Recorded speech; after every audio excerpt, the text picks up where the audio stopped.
4월 과학의 달을 맞아 과학계 주요 인사를 모시고 다양한 이야기를 나눠보고 있습니다. 네, 오늘은 과학기술 분야 최상위 기구인 국가과학기술자문회의 염한웅 부의장과 함께합니다. 부의장님 어서 오세요. 안녕하십니까. 네, 반갑습니다. 자, 앞서 2020 과학정보통신의 기념식 함께 보셨는데요. 예년과 다르게 사회적 거리두기 때문에 좀 간소하게 치러지기는 했지만 그 의미만큼은 어느 때보다 남달랐던 것 같습니다. 부의장님께서는 기념식 어떻게 보셨어요? 네, 여러분들이 보신 바와 같이 지금 저희가 이 코로나 사태 와중에 예년과는 정말 다른 그런 그 기념식을 하게 됐고요. 예. 안타까운 일이지만 그렇죠. 많은 국민 여러분들께서 과학의 날에 대한 관심은 뜨거울 것이다. 네. 이렇게 기대하고 있습니다. 예. 근데 과학의 날이라면 우리가 뭐 아이들하고 함께 나가서 글라이더도 날리고 예, 그러니까요. 이런 행사 많은 분들이 인터넷에 그런 댓글을 올리시고 기대하시는데 예. 정말 안타깝고요. 하지만 우리 코로나를 함께 이겨낸 국민 여러분들의 정말 존경하고 또 감사드린다. 이렇게 이런 말씀도 같이 전하고 싶습니다. 네. 네.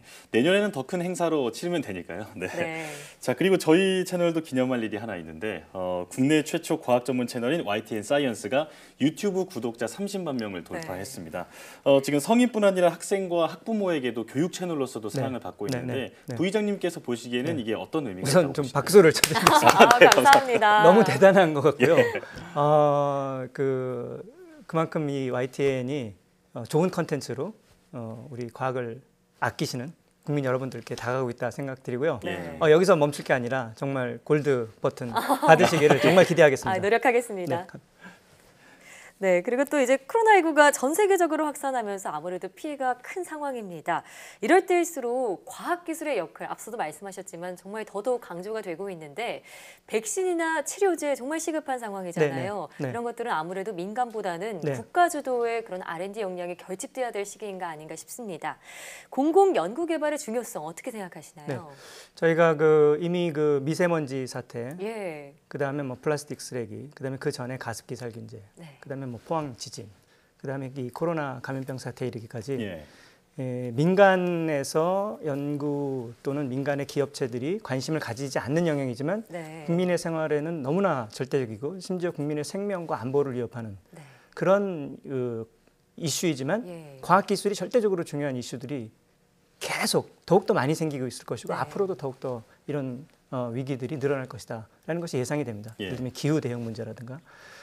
근데 이런 것들을 우리가 물론 우리가 굉장히 전 국민의 총력을 모아서 이런 위기에 지혜롭게 대처하고 있지만 아직도 부족한 점이 많이 보이는 것이고 그 중에서도 과학기술이 앞으로 또 대처해야 될 부분들 아직까지 부족한 점도 충분히 많이 부각이 됐다. 그래서 이제는 정부가 이게 손을 놓을 수가 없는 거고 이런 것들을 정말 잘 이렇게 준비해서 가야 되는데 여러 가지 이제 중요한 이슈들이 그 문제점들은 잘 부각이 됐다고 생각합니다. 그래서 여기에 어떻게 정부의 그 연구 개발 역량을 집결하여 이 문제들을 제대로 해결할 수 있을 것인가 하는 데 대해서 저희도 이제 앞으로 한 1년 동안 집중적으로 이 문제를 해결하기 위해서 여러 가지 안을 내고 정부가 잘 하도록 이렇게 자문하도록 하겠습니다. 감사합니다. 여러 가지 부각된 그 문제점을 보완해야 한다는 말씀이시고요. 자, 부의장님께서는 이 현 정부 출범 이후에 1기부터 3기까지 현재 모두 부의장직을 수행하고 계시잖아요. 누구보다 국가과학기술자문회의를 잘 아는 분이라는 생각이 드는데 시청자 여러분께 직접 어떤 기관인지 설명해 주시죠. 예, 시청자 여러분, 오늘 그 과학의 날 이런 뜻깊은 날을 맞아서 시청자 여러분들께 저희 자문회에 대해서 소개해드릴 수 있게 돼서 굉장히 감사드리는데요. 지금 현재 대통령을 자문하는 자문기구는 이제 중요한 자문기구가 2개가 있습니다. 경제자문회의하고 국가과학기술자문회의가 양대 자문기구로 할 수 있고요. 저희 국가과학기술자문회의가 과학기술 정책에 나가야 될 방향성, 또 그것을 더 넘어서서 실제 예산이 제대로 집행되고 있고 잘 짜여져 있는가를 또 심의하는 그런 2가지 기능을 다 저희가 가지고 있고 그래서 과학기술 전체의 정책 컨트롤 타워 기능을 수행하고 있습니다. 그래서 이것이 굉장히 중요한 기구가 된다 이런 말씀을 드리겠습니다.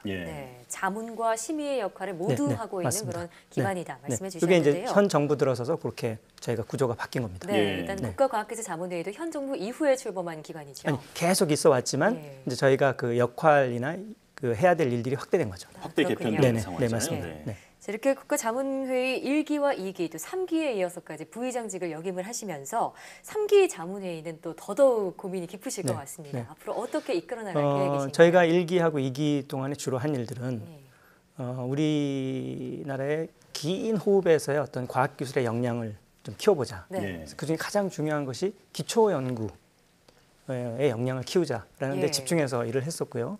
그다음에 연구자들이 정말 일을 제대로 할 수 있는 환경을 조성해보자.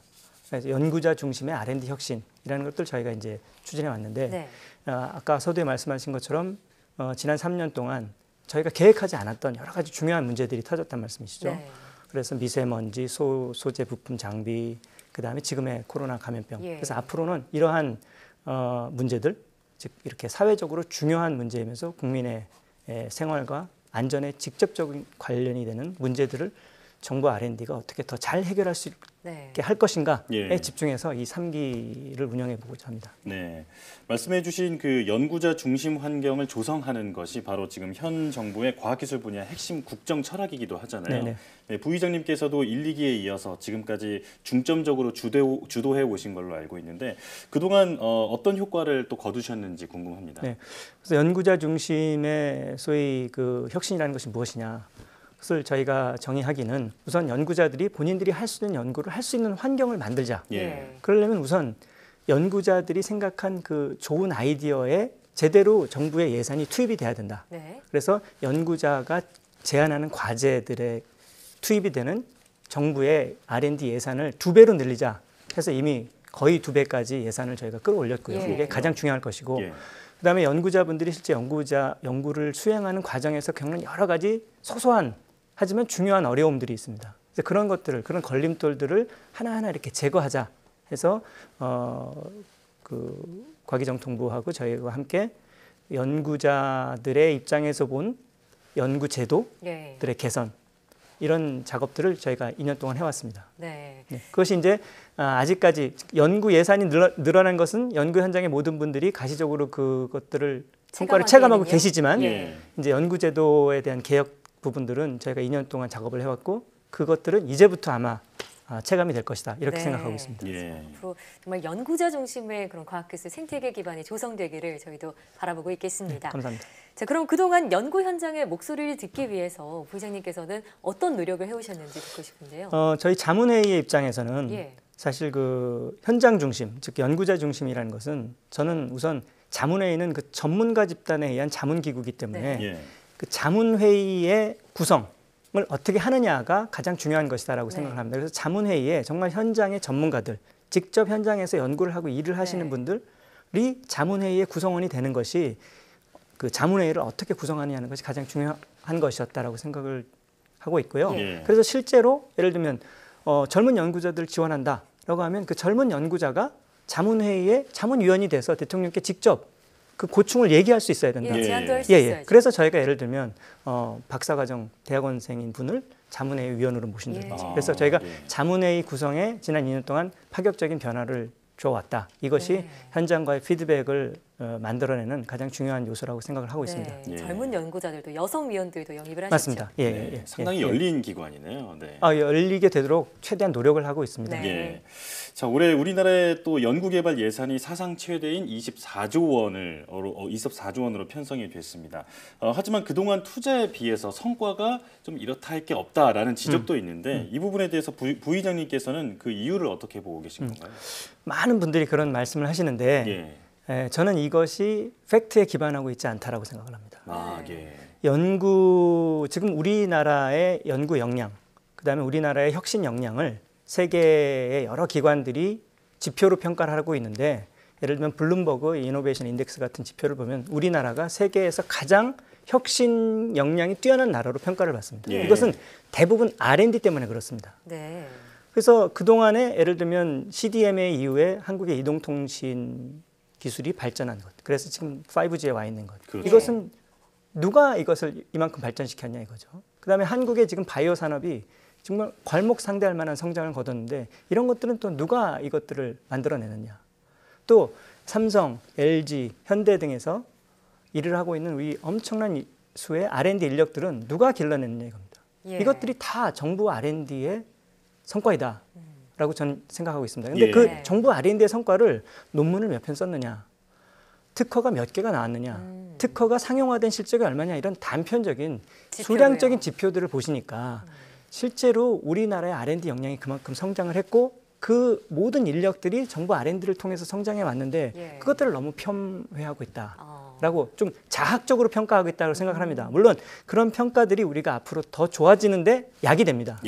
그거를 아주 쓰게 듣겠지만 우리가 그동안 키워온 역량을 우리가 너무 무시해서는 안 된다라고 생각을 합니다. 네. 자, 말씀하신 것처럼 4차 산업혁명 시대에 우리나라가 혁신 역량을 갖고 있습니다. 하지만 부의장님께서도 이런 점은 지적하신 바가 있습니다. 4차 산업혁명 하면 빅데이터, AI가 당연히 떠오르는데 이런 게 아무래도 이런 특정 분야에 좀 역량이 집중돼 있기 때문이다. 이런 점을 지적하신 바가 있는데요. 맞습니다. 균형 잡힌 R&D 발전을 위해서 어떤 점을 개선해 나가야 할까요? 빅데이터하고 AI가 굉장히 중요한 건 모든 분들이 다 아시고 다 맞습니다. 근데 지금 우리의 논의에서 빠져 있는 부분이 이겁니다. 그동안 우리가 그럼 AI나 빅데이터를 왜 선진국만큼 챙기지 못했느냐에 대해서 어떤 분도 이야기를 안 하세요. 이제 부족하다고만 얘기하세요. 근데 왜 부족했냐는 거죠. 그것은 그동안 AI가 아직 시장에서 완전히 성숙하지 않았을 때, 즉 이것이 아직 미래의 기술이었을 때 그 미래를 보지 못하고 그것이 아직 기초 연구였을 때 투자하지 못한 거죠. 그러니까 미래를 내다보는 능력, 또 기초에 전반적으로 골고루 잘 투자하는 그런 그 정책이 없었기 때문에 이것이 완전히 시장에서 마켓이 형성이 돼서 정말 기업체가 필요한 그 시점에 와서야 부족하게 됐다는 걸 아는 거죠. 그러면 지금 이제 그 시장의 부족을 메꾸고 있는 정책들을 과감하게 펼치고 있지만, 자, AI의 다음은 어떻게 할 거냐는 거죠. 그다음에 감염병은 누가 할 거냐는 거죠. 그럼 미래 인재는 누가 육성할 거냐는 겁니다. 그래서 우리가 AI에서의 여러 가지 실패를 정말 앞으로 보완하기 위해서는 지금 현재 AI에 집중하는 걸로서는 해결이 안 된다는 겁니다. 그건 당연히 예측해야 한다. 그렇죠. 이제부터 올 새로운 기술이 무엇인지, 이제 우리가 부족한 게 무엇인지를 봐야 되는데 그거는 아무도 안 보려고 하면 계속 우리가 아플 때 약을 처방하는 그런 정책만 계속 쓰게 된다는 겁니다. 그러면 계속 미래는 계속 아픈 사람만 생기는 거죠. 그래서 이런 정책은 곤란하다. 그래서 미래를 보고 기초에 투자하자. 이것이 이제 저희들의 생각입니다. 이 미래를 보고 하는 그 선제적 투자에 대한 그런 중요성을 말씀해 주신 것 같은데요. 자, 또 그리고 우리 국민들이 사실 그동안 우리 과학기술의 어떤 성과에 대해서는 스스로 자부심을 가질 만한 일이 많이 있는데, 그런데 노벨상 수상자는 왜 없는지 많이 궁금해 하시거든요. 부의장님께서는 그 이유가 뭐라고 생각하세요? 저도 매년 10월 달에 이 얘기를 듣는데요. 올해는 좀 빠르네요. 뭐 예를 들면 많은 분들이 나로호라든가 5G 최초 상용화 이런 성과들을 예로 드시는데 이제 나로호, 예를 들면 발사체, 우주 발사체라는 것은 우리가 뭐 자랑스러운 성과이지만 선진국에 비해서 한 60년 정도 늦었겠죠. 뒤쳐져 있다고요. 선진국의 우주 발사체는 이미 60, 70년 전에 완성된 기술이 아닙니까? 5G 같은 경우도 이 경우는 우리가 굉장히 선도적으로 가고 있고 일부에서는 우리가 정말 세계 리더이지만 5G 전체의 기술을 보자면 우리가 부족한 면도 있고 또 쫓아가야 될 부분도 있습니다. 그래서 이 두 가지는 다 슬로우 팔로워거나 패스트 팔로워입니다. 최초의 기술, 그 개념을 만들고 정말 그 최초 어떤 발견을 하고 발명을 하는 그런 기술들은 아닌 거죠. 그러니까 우리가 계속 팔로워 전략을 선택해 왔던 겁니다. 그런데 노벨상이라는 것은 그 팔로워들한테 주는 것이 아니라 정말 최초의 한 사람한테 그 업적을 평가해 주는 거죠. 퍼스트 무버에게. 그렇죠. 그래서 우리가 이제는 과학이 정말 창의적으로 새로운 개념, 새로운 발견을 하는 그 퍼스트 무버들을 우리가 육성하는 그런 정책이어야 된다는 거죠. 근데 그런 정책을 여태까지 취해오지 못했습니다.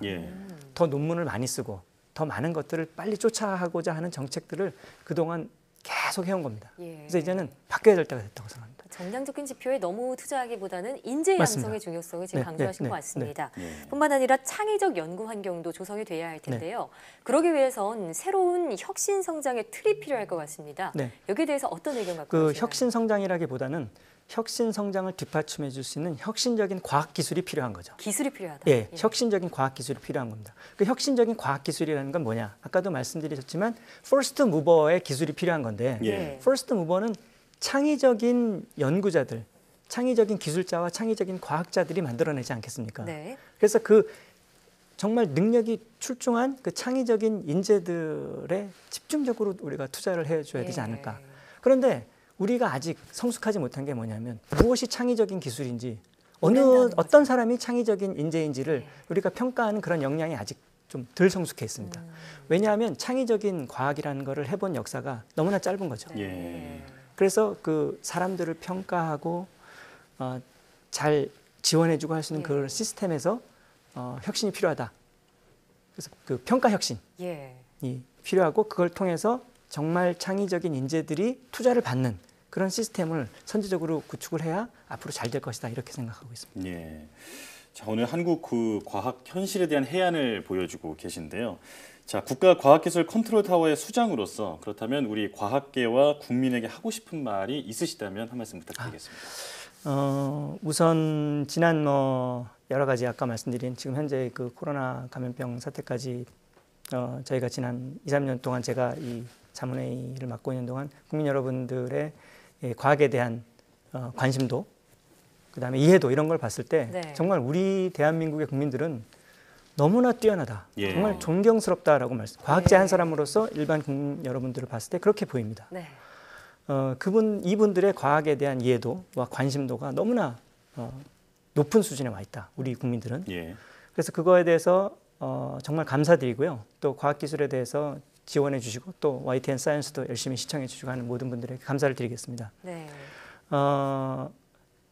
하지만 우리가 아직도 가야 할 길이 좀 멀리 있고요. 많은 국민 여러분들께서 원하시는 것처럼 창의적인 연구가 돼서 노벨상도 받고 또 우리가 감염병 사태 같은 것도 자체적으로 정말 백신이나 치료제가 쉽게 이렇게 개발이 되어서 이런 사태도 같이 해결할 수 있는 그런 우리가 역량을 더욱더 길러야 되지 않겠는가 이렇게 생각하고 있습니다. 그런데 그런 모든 것의 바탕에는 정부의 예산을 아무리 가지고 있어도 그것을 과학기술에 정말 좋은 과학기술에 투자하기 위해서는 국민 여러분들의 이해와 지지와 성원이 필요한 거죠. 맞습니다. 그래서 저희도 최대한 국민 여러분들께서 이해하실 수 있도록 노력을 하겠습니다만 지금 여러분들이 보여주시는 그런 기대와 성원을 계속 앞으로도 주셨으면 좋겠고요.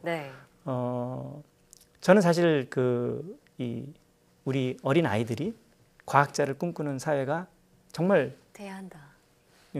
우리가 좋은 사회고 좋은 국가고 우리가 와야 될 미래라고 생각을 합니다.